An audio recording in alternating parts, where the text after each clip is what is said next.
ಅಯ್ಯೋ ಭಗವಂತ, ಏನಪ್ಪ ಇದು? ನನ್ನ ಮಗನ್ನ ಬೆಂಕಿ ಎಳ್ಕೊಂಡ್ಬಿಡ್ತಿತ್ತಲ್ಲ.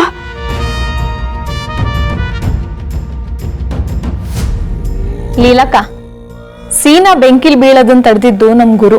ಅವಳಿರ್ಲಿಲ್ಲ ಅಂದಿದ್ರೆ ಸೀನನ್ ಮಕ ಎಲ್ಲ ಸುಟ್ಟೋಗಿರೋದು.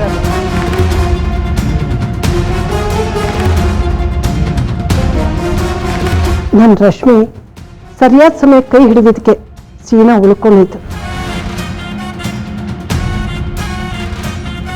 ನಮ್ ರಶ್ಮಿ ಕೈ ಹಿಡಿಲಿಲ್ಲ ಅಂದಿದ್ರೆ ಸೀನಾ ಇವತ್ತಲ್ಲ ಯಾವತ್ತೂ ಬಿದ್ದು ಹೋಗ್ತಿತ್ತ.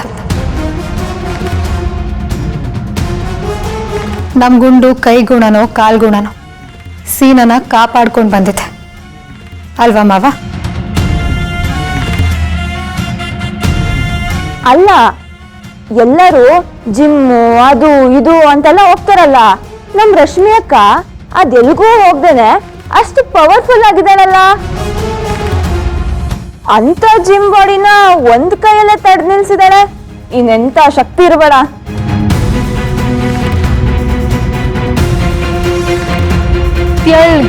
ಬೆಳ್ಗೆ ಇರೋರಾಗಿದ್ರೆ ಬೋ ಕಷ್ಟ ಇರ್ತಿತ್ತು ಅಲ್ವಲಿಲ್ಲಕ್ಕ?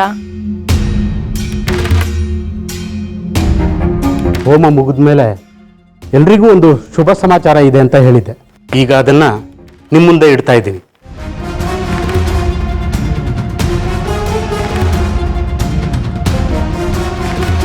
ಬಾನು, ಹೋಗಿ ಆ ಫೈಲ್ ತಗೊಂಡು ಬಾರವ.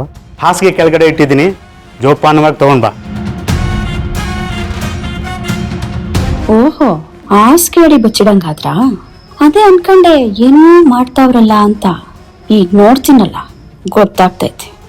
ಶಿವು, ಇದೊಂಚೂರು ಹಿಡಿಯಪ್ಪ.